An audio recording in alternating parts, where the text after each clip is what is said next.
grabar. Ahora, otra que no está pues supervisada, ¿no? Todas las monedas, muchachos, para que tengan estabilidad, tienen que estar supervisadas, ¿no? Controladas. Los Bitcoin, moneda virtual, no está todo supervisada por las entidades, por las superintendencias de bancos y seguros, ¿no?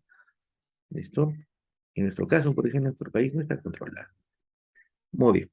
Eso en cuanto a las operaciones. Entonces, de ahí nace que al realizar operaciones dentro del país, básicamente nuestra moneda pues el sol, ¿no es cierto? Hacemos las transacciones a través del sol, ¿no?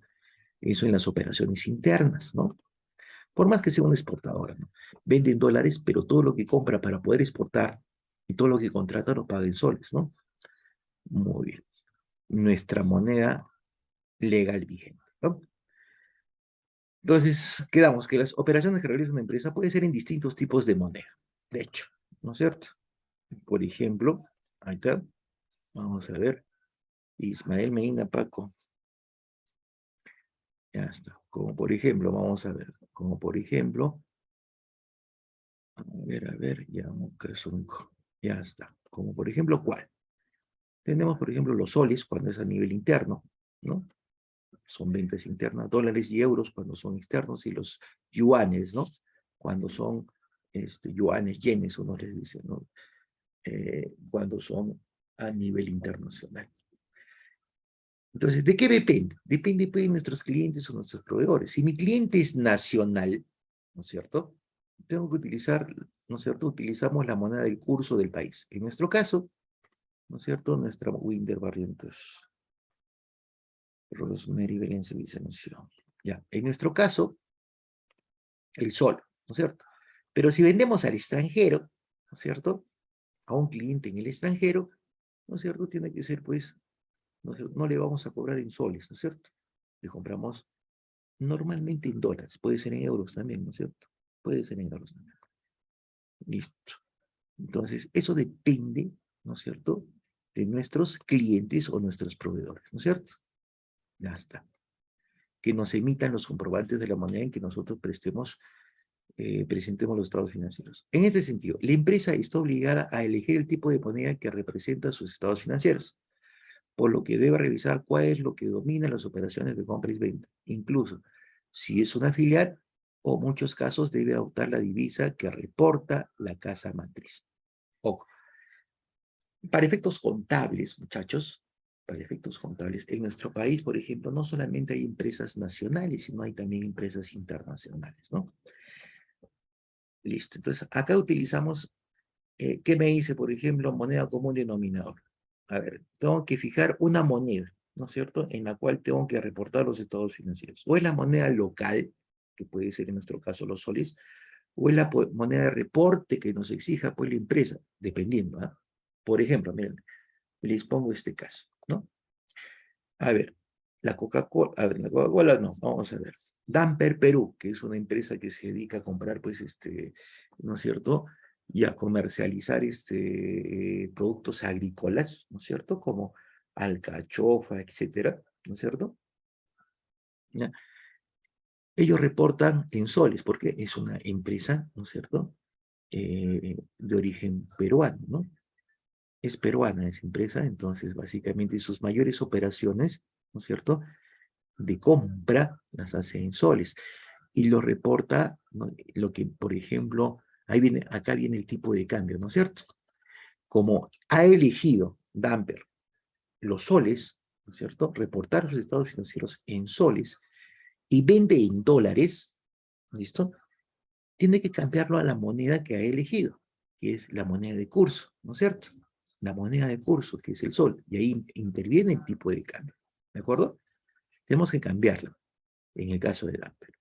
Hay algunas empresas, muchachos, ¿no?, que para efectos tributarios piden autorización, ¿no? Para efectos tributarios, yo voy a contabilizar, si yo elijo, por ejemplo, contabilizar, ¿no es cierto?, en lo que es dólares, dependiendo, pues, si mi casa matriz, mi principal, queda en el extranjero, ¿no es cierto? Entonces, ahí tengo que reportarlo. Entonces, eh, elijo reportar en dólares. Entonces, ¿se puede hacer? Sí. ¿Hay un problema desde el punto de vista tributario? No, tengo que avisar. Tengo que avisar del por qué también, ¿no es cierto? Del por qué lo estamos contabilizando en moneda extranjera. ¿Listo? Entonces, por ejemplo, a ver, la Sao de Perú Corporation, ¿no? Que básicamente es Cuajón y Toquepala, ¿no es cierto? Reportan en dólares porque su casa de matriz no está, pues, no está en el Perú, ¿no es cierto? Está en México ahora, ¿no es cierto? Pero ellos reportan de acuerdo a lo que les pide la casa matriz y con la debida autorización, ¿no es cierto? ¿No? Entonces, moneda común denominador. Si yo reporto en soles, todos mis estados financieros, ¿no es cierto? Tengo que reportarlos pues en soles. ¿Listo? Si reporto en dólares en una moneda extranjera porque predominan mis operaciones, ¿no es cierto?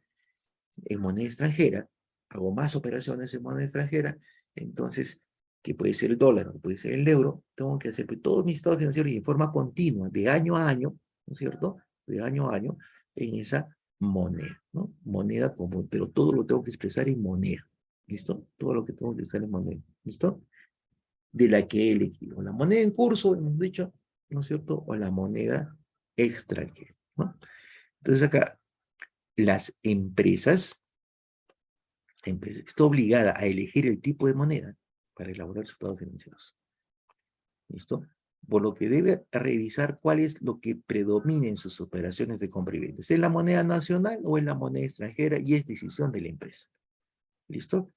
Incluso si es una filial, ¿no? La filial es como una sucursal, ¿no? Casos que debo tener, de repente les exigen el reporte en la moneda de la casa matriz, que es la principal, ¿no? Por ejemplo, la casa matriz queda en Europa, y le dice, hoy tú me vas a reportar pues, los estados financieros como filial, como sucursal, ¿no es cierto? En euros. Entonces, pido la autorización a la zona y no hay problema, ¿no es cierto? Pero tengo que eh, reportar siempre en un tipo de moneda que lo elige, ¿no es cierto? Las empresas, las entidades empresariales, ¿de acuerdo? De acuerdo a esas condiciones que hemos visto. Muy bien. Siguiente principio, el principio de empresa en marcha. ¿Qué es el principio de empresa en marcha? Dice, toda empresa que se constituye espera tener una duración infinita. Eso es cierto. Toda empresa que se constituye, muchachos, no se constituye para durar un cierto tiempo, ¿no es cierto? Su intención es tener una vida infinita, ¿no es cierto? No una vida finita, durar indefinidamente, ¿de acuerdo? Salvo que su acta de constitución diga lo contrario. El acta de constitución es su escritura, ¿no? Salvo eso, bajo esa salvedad. Pero si no dice lo contrario, en esa empresa se crean para, ¿no es cierto?, para trabajar en forma continua, prevalecer en el tiempo. A ver, por ejemplo, miren, principio de empresa en marcha. Todas las empresas antiguas, ¿no es cierto? Me refiero a antiguas, aquellas que han sobrevivido en el tiempo, ¿no es cierto? Y para ser más explícito, aquellos que las han visto sus papás, sus abuelos y sus bisabuelos, ¿no es cierto? Están bajo este principio de empresa en marcha, no han desaparecido. Pueden haber cambiado de socios. Los socios originales ya no son, ¿no es cierto? Vendieron sus acciones, pero se mantiene la razón social. ¿Listo? Y al mantenerse la razón social, la persona jurídica está manteniéndose en el tiempo, ¿no? Hay empresas que tienen 100 años, 80 años, ¿no es cierto? 120 años, ¿no? Desde su origen. Se están manteniendo en forma indefinida. Están cumpliendo con este principio de empresa en marcha. ¿Listo? Y podemos mencionar un montón, por ejemplo, Leche y Gloria, ¿no es cierto? Imagínense, Leche y Gloria, yo cuando tenía mucho razón me daban pues, Leche y Gloria, ¿no? ¿Sí o no? Y con mayor razón ustedes pues, también ¿no? han conocido la Leche y Gloria. Mis padres han conocido Leche y Gloria, mis abuelos han conocido Leche y Gloria, ¿no es cierto? Entonces, eso se llama duración infinita, ¿no? Es parte del principio de empresa en marcha. Pero hay casos, jóvenes, en que por escritura se forman, ¿no es cierto? Se forman las empresas por un tiempo determinado, ¿listo? Eso tiene que estar en una escritura, ¿no? A ver, acá hay casos especiales, ¿no? ¿Cuándo se da eso? A ver, pongo un ejemplo, ¿no? Normalmente son cuando se consorcian para hacer cumplir con un fin, un grupo de empresas. Cuando acabe ese fin, se empiezan a liquidar. Se agrupan en un consorcio, ¿no es cierto? ¿De acuerdo? Se agrupan en un consorcio, porque se agrupan en un consorcio para un fin determinado, ¿no? Termina ese fin, ese trabajo, entonces ya no hay el motivo del por qué unirse. Entonces, otra vez se separan y eliminan eso, ¿no es cierto? Muy bien. Ejemplo, ¿dónde vemos esto continuamente? ¿En qué tipo de áreas? En la construcción. ¿Por qué en la construcción? Cuando, por ejemplo, vamos a ver, el Estado, por ejemplo, dice, vamos a hacer una carretera, ¿no es cierto? O digamos, un colegio, o varios colegios, o centros médicos, hospitales, lo que fuera, lo licita, ¿no? Licita esa obra. Y cuando licita esa obra, hay un ganador. No hay un ganador. Pero para ese ganador, para poder ganar, tiene que requerir todos los requisitos, ¿no? Por ejemplo, entre los requisitos, contar con el personal adecuado, contar con la maquinaria adecuada, contar con el financiamiento adecuado, ¿cierto? Y básicamente con el respaldo también adecuado, ¿no? Entonces, muchas veces las empresas jóvenes no cumplen solas o todos los requisitos. Una empresa puede tener un personal calificado, ¿no? Tipo A, tiene su personal calificado. Pero le falta, por ejemplo, algún tipo de maquinaria, ¿no es cierto? Y también le falta financiamiento, ¿no es cierto? Porque para ir, por ejemplo, entrar a una obra, hay que dejar algo en garantía, ¿no es cierto? Se denominan las cartas, fianzas, por ejemplo, ¿no? Entonces, no reúno pues el dinero para entrar a la carta fianza, ¿no es cierto? Entonces, ¿qué hago? ¿Qué hago? Si no tengo todos esos requisitos, no voy a poder, ¿no es cierto? No voy a poder participar en el concurso de licitación, ¿no es cierto? Entonces, ¿qué hacemos? Ya, no me presento solo, me presento en conjunto. Hablo con otras empresas del rubro de construcción y le digo, a ver, yo cuento con esto, ¿no es cierto? Yo sé que yo te cuento con mi personal calificado, tú cuentas, por ejemplo, ¿no es cierto?, con la maquinaria adecuada, tienes tus máquinas para poder hacer la obra, ¿no es cierto?, que vamos a jugar en pared con nosotros, y también me vas a ayudar en el financiamiento, con uno, con dos o con tres, o con cuatro, ¿no? Cuatro socios.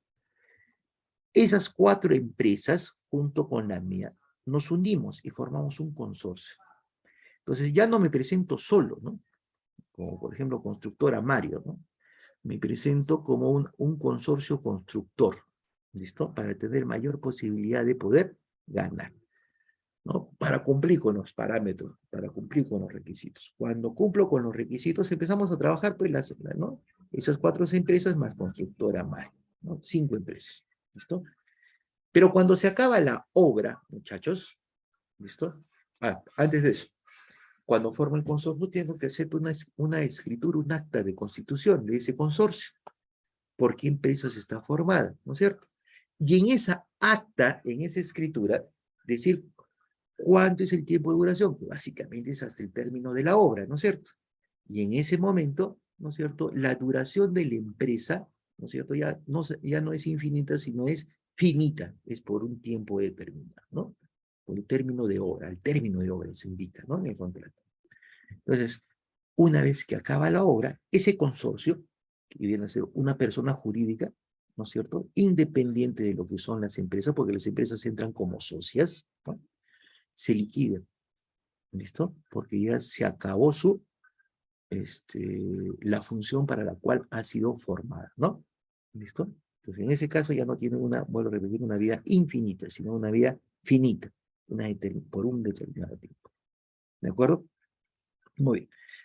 Entonces, sigamos. De igual manera, cuando la empresa presenta sus estados financieros, se entiende que su duración es infinita, salvo que indique lo contrario, ¿no es cierto? Si es una empresa normal o cuando se consorcia para hacer un trabajo en común, ¿no es cierto? Termina el trabajo, lo tiene que indicar, ¿no? Ahí indica lo contrario. Es importante resaltar la importancia de este principio para los usuarios de los estados financieros. Es importante para los estados financieros, los inversionistas, entidades financieras y otros. ¿Por qué? Porque este principio nos da, no sé, confianza, da confianza a los diferentes usuarios, a los inversionistas, entidades financieras, accionistas, personal y proveedores. Imagínense, si una empresa pone ahí su escritura, a ver, mi brazo, como empresa, que no esté consorciada, Vanessa Álvarez, a ver, pone la escritura, vamos a ver un año. Entonces, por ejemplo, ¿no? En el caso, por ejemplo, los trabajadores, por ejemplo, el personal, ¿no es cierto? Va a estar, a ver, un año, ¿no? Va a estar con cierta inestabilidad, ¿no es cierto? Igual que los proveedores, ¿no? ¿De acuerdo? Entonces, es de importancia este principio de empresa en marcha, ¿no es cierto? Para todos los usuarios, inversionistas, entidades financieras. Las entidades financieras no olvidarse son aquellas que nos apalancan, ¿no es cierto? Nos financian, nos prestan, ¿no es cierto? Para diferentes inversiones que pueda realizar la empresa, ¿no es cierto? Nos dan financiamiento. ¿Y por qué? Porque las decisiones que tomen serán totalmente diferentes en el caso de una empresa. Por ejemplo, si una empresa, ¿no es cierto?, se encuentra en caso de liquidación o extinción, va a ser diferente. Por ejemplo, una, una empresa que dure poco tiempo y yo quiero un préstamo, ¿no es cierto?, y que diga ahí, ¿no? Bueno, vamos a poner un año o este proceso, y ahí voy a entrar en un proceso de liquidación o cierre. Entonces, como entidad financiera nadie me va a prestar. No va a estar sujeta a créditos porque el tiempo operacional de la empresa es finito. O sea, nadie garantiza que me devuelvas, ¿no es cierto?, el financiamiento que te puedo otorgar. Al igual que los proveedores, ¿no? ¿No?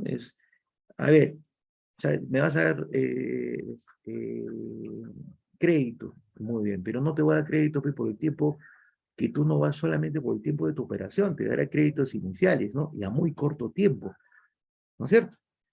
Cuando, pero si tú, por ejemplo, tienes la visión de como empresa durar, no ponerle fin a tu empresa, ¿no es cierto? Tener una duración infinita, podemos negociar esos créditos. Yo te puedo dar como proveedor créditos a mayores plazos, ¿no? ¿De acuerdo? En el caso del financiamiento, bueno, financiamiento inicial, pero una tasa de interés elevada, porque es mucho riesgo, ¿no? Trabajar contigo, ¿no? Tu liquidación o extinción está muy cerca, ¿no? ¿De acuerdo? Entonces, las empresas normalmente, salvo excepciones, como hemos dicho, en el caso de la formación de consorcios para un trabajo determinado, ¿listo? Determinado, ¿listo?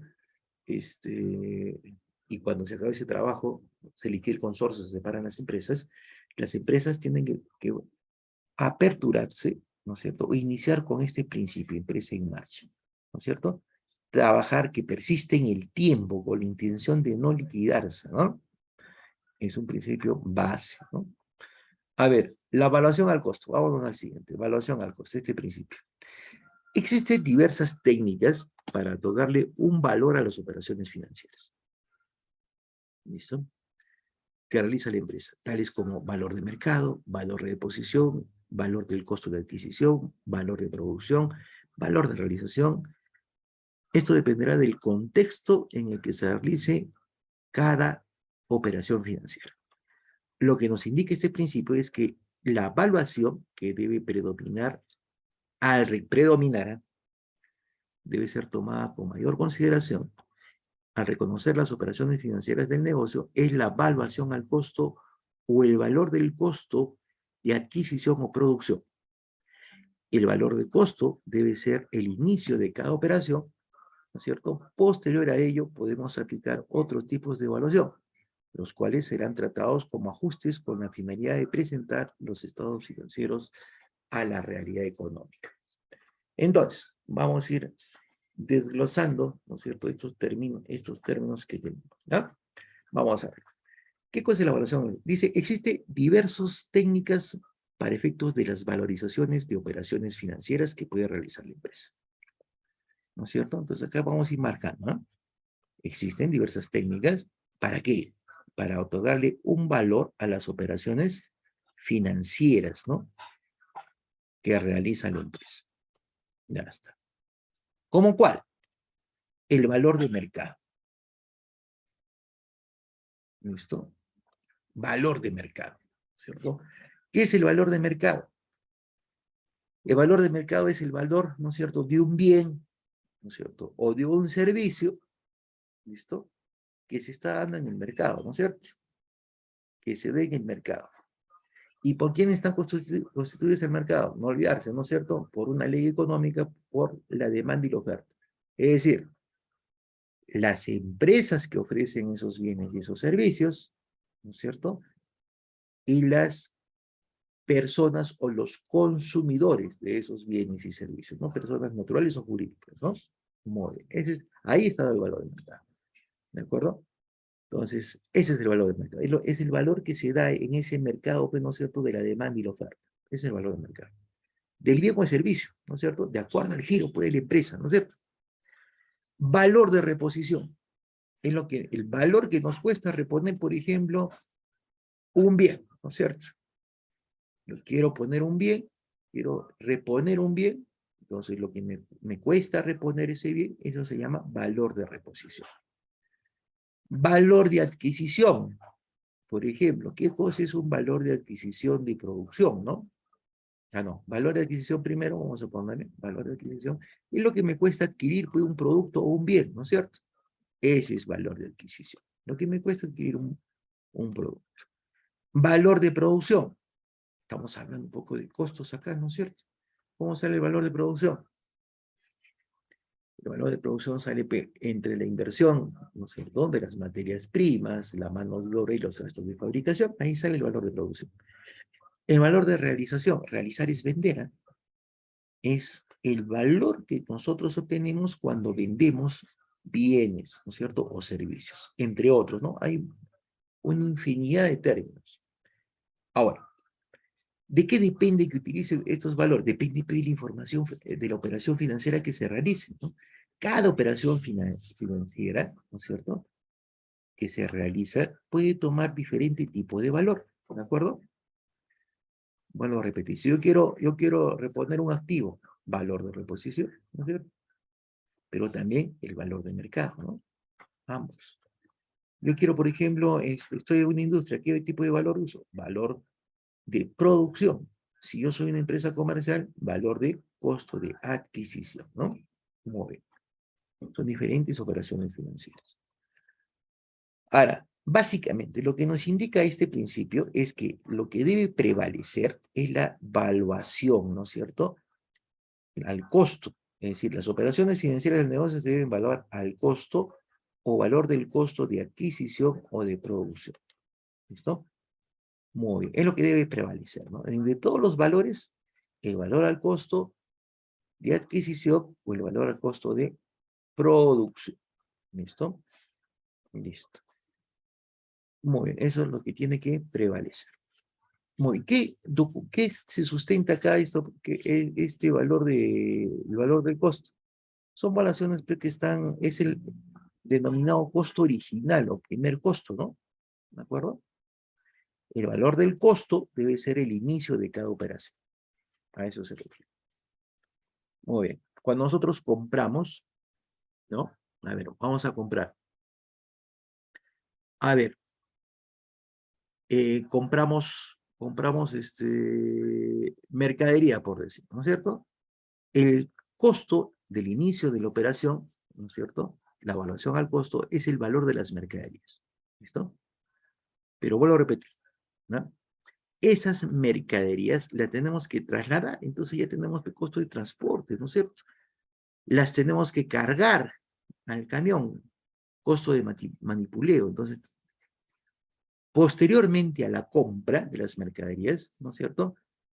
¿Listo? Podemos aplicar otros tipos de evaluación. Podemos adicionar ese valor a ese valor inicial, de valor de costo, otros valores, ¿no es cierto? Como lo que es manipuleo, lo que es transportes, etcétera, ¿no? Y esos serán tratados como ajustes. ¿Por qué ajustes? Porque estamos ajustando el costo. Esa evaluación, ¿no es cierto? Estamos aumentando. ¿Y para qué ajustamos? Para que los estados financieros expresen la realidad económica, ¿de acuerdo? Si yo, por ejemplo, solamente al costo cuando compro mercaderías, solamente contablemente, y les expreso estados financieros, solamente la compra de mercaderías, no me está expresando pues, la realidad económica de la adquisición de esas mercaderías, de esos activos realizables. ¿Por qué?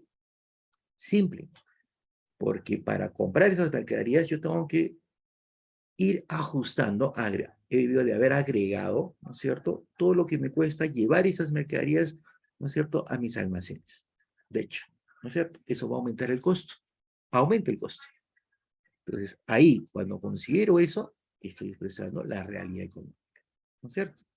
Al igual, si yo compro activos, ¿no es cierto? Por ejemplo, maquinarias. La maquinaria no, o sea, no va a caminar solita, pero ¿no es cierto? Yo compro en Lima una máquina, ¿no es cierto?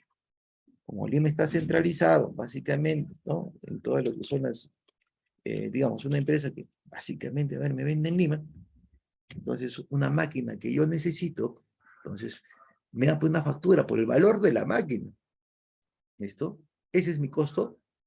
Sí, esa es mi evaluación al costo. ¿Va a sufrir ajustes? Sí. ¿Por qué? Porque para poder llevar a la fábrica, imagínense que se encuentra, por ejemplo, en Arequipa, tengo que transportar esa maquinaria, estoy gastando transporte, tengo que asegurar esa maquinaria, porque dependiendo del valor, del costo de esa maquinaria, ¿no es cierto? Tengo que asegurar por si hay, por el riesgo de la llevada, ¿no? De Lima, del viaje de Lima a Arequipa, porque puede haber algún tipo de contingencia, ¿no? Y si hay ese tipo de contingencia, sea reembolsada por el seguro, ¿no? Me dé el valor o me reponga la maquinaria, ¿no? Es un costo adicional. Muy bien, ¿cómo la cargo la maquinaria? No la vamos a cargar, pues, a brazo limpio, ¿no? Tengo que contratar, ¿no es cierto?, otras máquinas que me ayuden a colocar esa maquinaria desde el origen y descargarla, ¿no? Contratar otros, ¿no es cierto?, para que básicamente me descarguen esa maquinaria y me la pongan en la empresa. Esos son costos también que tenemos que ajustar. ¿Para qué? Para que nuestro costo, ¿no es cierto?, nuestro costo original, que es el valor de la compra, ¿no es cierto?, del inicio de la operación, exprese la realidad económica en los estados financieros, lo que ha ocurrido, ¿no?, económicamente por la adquisición de esos empleos. Eso nos dice el principio de evaluación al costo. ¿De acuerdo? Imagínense, los PCGA, los principios de contabilidad generalmente aceptados, son bases también, no solamente, es para todo, ¿no? Son para las normas internacionales de contabilidad, son para las normas internacionales financieras, etcétera, ¿no? Ahí se aplica. Entonces, su base es esto, ¿no? Esta es la madre del cordero. Muy bien, sigamos. A ver, vamos a ver. Periodo. Los usuarios de los estados financieros necesitan conocer el periodo o la fecha en que estos se presentan. En la mayoría de empresas, la presentación suele ser mensual. ¿No? Estamos hablando de empresas grandes, ¿eh? La presentación de los estados financieros, ¿no? De empresas de medianas a grandes, ¿no? Al cierre de cada mes, necesario que exige una regla o fecha establecida. Es necesario que exija una regla o fecha establecida, sí. En el Perú, un periodo contable está reconocido como un año, el cual inicia el 1 de enero y termina el 31 de diciembre, de acuerdo al tamaño y régimen tributario. Una empresa está obligada a presentar sus estados financieros al cierre de cada periodo o ejercicio. ¿Listo? Muy bien, les explico. Los usuarios de los estados financieros necesitan conocer el periodo o la fecha de reporte, ¿no? ¿Listo? Esto es importante. Se necesita conocer la fecha en la que esto se presenta. ¿Listo? Muy bien. Ahora, estamos hablando de los principios, vuelvo a repetir, son de uso internacional, ¿listo? No solamente nacional, ¿no es cierto? Sino de todo los PCGA. Entonces, en la mayoría de empresas, la presentación suele ser mensual, ¿no? En la gran mayoría de empresas suele ser no anual, sino mensual. ¿Listo? Es mensual. Ya está. Vamos a marcarlo eso. ¿Por qué mensual? Les explico. Porque dependiendo de la presentación de los estados financieros, se puede analizar esos estados financieros, se puede analizar esos informes, ¿de acuerdo?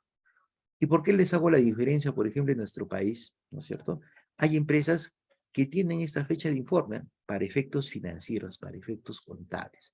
Un mes, ¿no es cierto? Cada mes presentan sus estados financieros por efectos de la eficacia del análisis de esos estados financieros. ¿De acuerdo? Entre más pronto se tenga la información, más pronto se puede analizar y se puede tomar las medidas correctivas. Es por eso que las empresas medianas en nuestro contexto y las empresas grandes, los estados financieros no presentan, no los sacan en forma anual, como dice la parte tributaria, ¿no? Sino en el Perú, sino lo hacen en forma mensual. Hay empresas que ni siquiera esperan el mes, ¿no? Hay empresas que básicamente el reporte es mucho más corto todavía, ¿no es cierto? Puede ser hasta 15 días, ¿no? Entonces, eso hay que tener en cuenta. Ahora, es por eso que el periodo de información tiene que tratar de darse en el menor tiempo, ¿no? Por efecto de la información, del análisis, de la interpretación y la toma de medidas correctivas, ¿no? De la empresa. Muy bien. A ver, pero sin embargo, ¿no es cierto? Y si es así, eso hay que... ¿Y dónde vemos eso, por ejemplo? ¿Dónde vemos dónde están, cada cuánto tiempo tiene que hacerla, dónde queda la empresa, ¿no es cierto? ¿Dónde está establecido en la empresa? Cada cuánto tiempo tiene que hacer sus reportes. En la escritura pública, muchachos. Cuando nosotros leemos una escritura pública, que es el acta de nacimiento de la empresa, vemos un montón de partes, ¿no? Y una de esas partes, por ejemplo, hay reporte de los estados financieros. ¿Cada cuánto tiempo tienen que hacer pues, reporte de los estados financieros de las empresas? Ojo, acordarse que ese es un acuerdo, esos puntos que hay en la escritura pública, ¿no es cierto? Son acuerdos de los socios. Entonces hay un acápite ahí donde dice, bueno, a ver, mi empresa va a reportar cada año los estados financieros, ¿no es cierto? Y esa es la base, ¿no? La escritura pública. O puede decir, los estados financieros van a ser reportados cada 15 días en forma mensual. Eso va a ser el periodo de reporte, ¿ya? En la escritura pública. En nuestro Perú, en el Perú, el periodo contable está reconocido en un año. Es para efectos tributarios, ¿eh? Esto es para efectos tributarios. Tributariamente es un año. O sea, tributariamente dicen, bueno, tú vas a presentar tus estados financieros para efectos tributarios tu periodo va a ser del 1 de enero al 31 de diciembre, un año, para efectos tributarios, ¿no? Pero contablemente puede ser menor, depende de la escritura, ¿no? Ahí está, el cual inicia el 1 de enero y termina el 31 de diciembre de todos los años, ¿no es cierto? Eso es la base tributaria. Ahora, ¿cómo es la base tributaria? De acuerdo al tamaño del régimen, de acuerdo al tamaño de la empresa, ¿no es cierto? Se presenta estados financieros anualmente, de acuerdo al tamaño de la empresa, y de acuerdo al régimen tributario, ¿no es cierto? Es más, ¿no? Se presentan esos informes. Una empresa está obligada a presentar sus estados financieros al cierre de cada periodo de ejercicio. Exacto, en nuestro país, ¿no? ¿Listo? Pero bajo el punto de vista tributario. ¿Lo puede hacer en forma quincenal? Sí, por necesidad básicamente financiera, ¿no? Por necesidad financiera, o sea, por necesidad de reportes, ¿sí?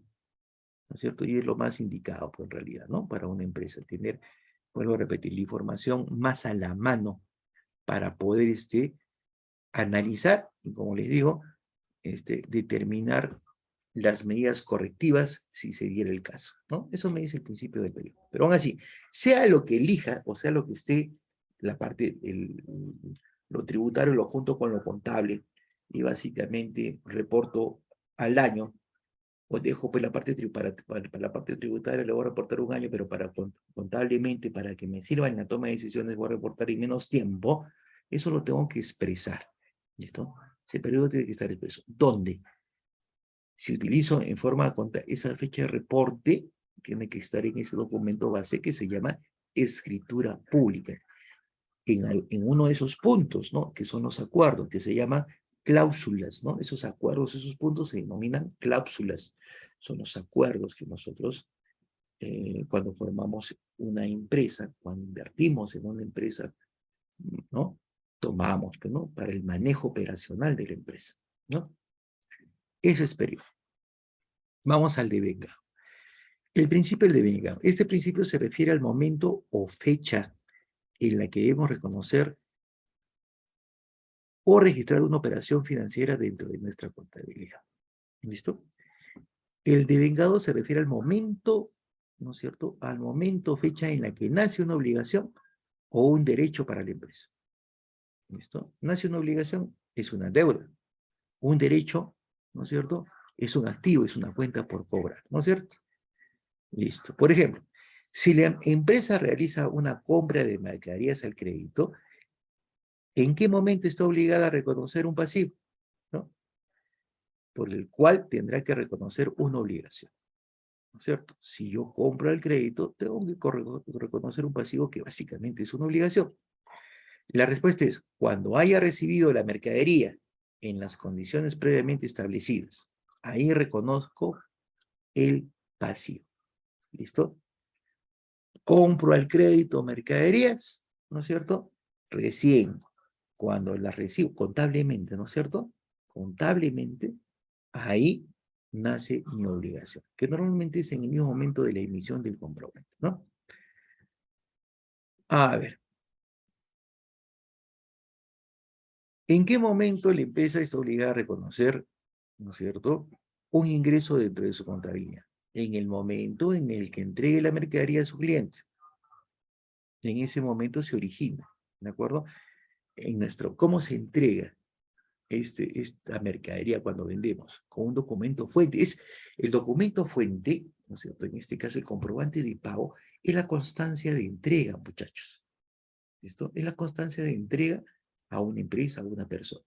Ese comprobante de pago.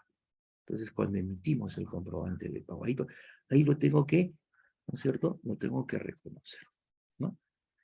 Y sea aceptado, pues, por el cliente. En resumen, el devengado es una guía para saber cuándo debemos reconocer una operación independientemente si se ha pagado o ha cobrado, ¿correcto? Entonces, acá, en el caso de las compras, cuando me traiga, ¿no? Me guía, me indica. Cuando te traigan la mercadería, reconoces la deuda. ¿Y cuándo reconozco el ingreso? Cuando, ¿no es cierto?,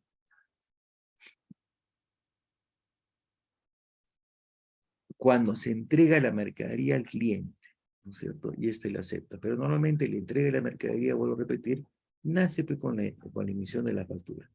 Nosotros cuando entregamos la mercadería, entregamos con factura, ¿no es cierto? Con ese comprobante de pago. Entonces, fecha de emisión, ¿no es cierto? De la factura de venta, en nuestro caso, ¿no? Muy bien. Entonces, vamos a señalar lo más importante. Este principio se refiere a la fecha en que debo reconocer el ingreso, ¿no es cierto?, o reconocer o registrar una operación financiera dentro de nuestra contabilidad. ¿No? Nos da las bases, ¿no? A ver, el derecho se refiere al momento en que nace una obligación o un derecho para la empresa. ¿En qué momento nace, no? Ya está. Acá tenemos ejemplos. Y en resumen, podemos decir que el devengado es una guía para saber cuándo debemos reconocer, ¿no es cierto?, una operación independiente de la que se ha cobrado o se ha pagado. O sea, yo puedo entregar las mercaderías, darle la factura, pero no me han pagado, pero no he cobrado. Entonces, pero tengo que reconocer el ingreso porque ya le he entregado y emitido la factura, ¿no es cierto? Independientemente si me han pagado, de repente le estoy vendiendo al crédito, ¿no? Pero reconozco el ingreso en el momento de la emisión, porque en el momento de la emisión de la factura, voy a repetir, se entregan las mercaderías. ¿De acuerdo? Por ejemplo, en el caso de las compras, ¿no? Cuando reconozco una obligación, cuando reconozco una deuda,